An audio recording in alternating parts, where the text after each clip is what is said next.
Hello everyone, welcome to our channel. इस video में देखेंगे 8th ग्रेड अभ्यास पुस्तिका कक्षा 7 के विषय हिंदी का पार्ट 1 मेरी भावना का कंप्लीट सॉल्यूशन। विषय हिंदी के अलावा हमारे जो चैनल है वहाँ पर आप प्लेलिस्ट या फिर डिस्क्रिप्शन बॉक्स में लिंक देख सकते हैं। वहाँ पर आपको विषय संस्कृत के, विषय अंग्रेजी के, विषय हिंदी के सभी वीडियोस मिलेंगे। तो अगर आपने कोई भी वीडियो मिस कर दिया है तो आप हमारा चैनल की जो प्लेलिस्ट है वहाँ पर जाकर के इन वीडियोस को चेकआउट कर सकते हैं। यहाँ हम देखेंगे हिंदी विषय के पार्ट 1 मेरी भावना का सॉल्यूशन, जहाँ पर आपको सबसे पहले अति लघु उत्तरीय प्रश्न के उत्तर देने हैं। तो यहाँ प्रश्न संख्या 1 है, मेरी भावना कविता में कवि के अनुसार किसकी सेवा करनी चाहिए। तो यहाँ आंसर हो जाएगा, मेरी भावना कविता में कवि के अनुसार गुणगान व्यक्तियों की सेवा करनी चाहिए। सेकंड क्वेश्चन है, अप्रिय कटुक कठोर शब्द नहीं कोई मुख से कहा करे। उक्त पंक्ति में कौन सा अलंकार है। तो यहाँ उक्त पंक्ति में है अनुप्रास अलंकार। थर्ड क्वेश्चन है, मेरी भावना कविता के भावार्थ में कवि इस जीवन में कौन सा कार्य करना चाहता है। तो आंसर लिखेंगे, मेरी भावना कविता के भावार्थ में कवि इस जीवन में औरों पर निस्वार्थ भाव से उपकार करना चाहते हैं। फोर्थ क्वेश्चन में आपको यहाँ पर लघुत्तरीय प्रश्न देखने को मिलेंगे।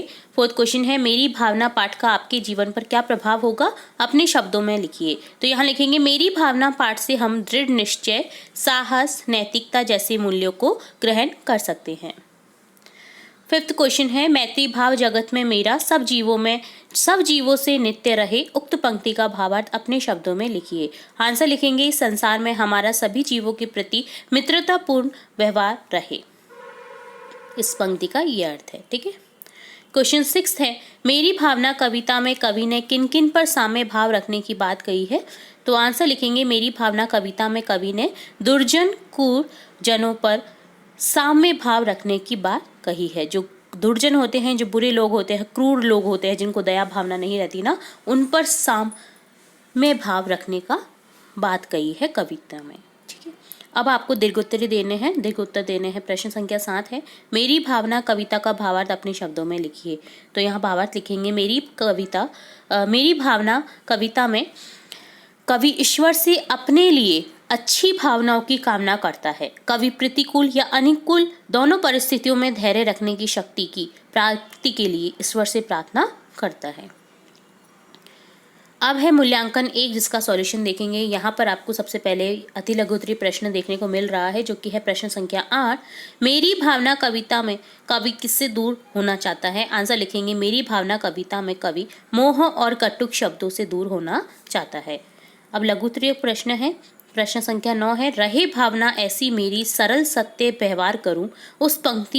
उक्त पंक्ति का भावार्थ अपने शब्दों में लिखिए। तो यहाँ भावार्थ लिखेंगे, हे प्रभु, मैं चाहता हूँ कि मेरी भावना ऐसी हो कि मैं सबके प्रति सरलता व सत्यता का व्यवहार करूँ और परोपकार करूँ। यानी हम जो मेरा व्यवहार है वो सत्यता का हो। ऐसा नहीं हो कि अंदर कुछ भावना चल रही हो, बाहर कुछ और दिखा रहे हों, तो वो क्या होता है, असत्यता होती है, वो कटु व्यवहार होता है। तो जो सत्यता का व्यवहार है वो कवि प्रार्थना कर रहा है कि वैसा हो उसका व्यवहार और परोपकार करे। ठीक है। प्रश्न संख्या 10 है, सत्य और परोपकार की भावना से संबंधित कोई कहानी अपने शब्दों में लिखिए। तो आपको यहाँ पर कहानी लिखनी है सत्य और परोपकार की भावना से संबंधित, जिसमें सत्य और परोपकार की बात कही हो। ठीक है। तो जैसे यहाँ एक मैं कहानी बता रही हूँ, आप कोई भी कहानी लिख सकते हैं जिसमें सत्यता और परोपकार की भावना छुपी हो। ठीक है। तो यहाँ देखेंगे, मधुमक्खी और चिड़िया की कहानी। एक समय की बात है कि एक चिड़िया एक पेड़ की डाल पर बैठी थी। उसी समय एक मधुमक्खी पानी में गिर गई। चिड़िया ने उसे डूबते देखकर एक पत्ता तोड़कर पानी में डाल दिया। डूबती हुई मधुमक्खी ने पत्ता देखा और उस पर बैठ गई। कुछ समय बैठे रहने पर जब उसके पंख सूख गए तब वह उड़ गई। इस प्रकार उसकी डूबने से जान बच गई। कुछ दिनों बाद उस जंगल में एक शिकारी आया। उसने उसी चिड़िया को पेड़ पर बैठे हुए देखा और उसका शिकार करने की सोची। चिड़िया को शिकारी का पता नहीं था, वह बेखबर बैठी थी। मधुमक्खी ने खतरे को समझ लिया। उसने तुरंत ही शिकारी की डंक मार दिया, जिससे शिकारी का निशाना चूक गया और चिड़िया की जान बच गई।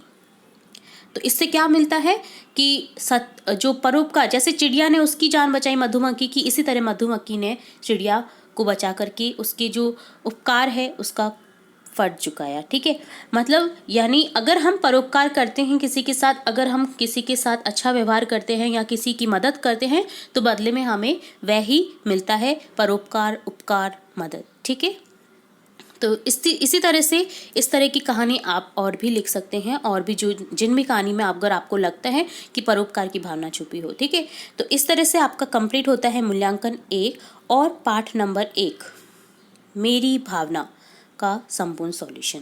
इसी तरह हम आगे के पार्ट के सॉल्यूशन भी देखते रहेंगे, तो जुड़े रहिए हमारे चैनल के साथ। वीडियो को पूरा देखने के लिए धन्यवाद।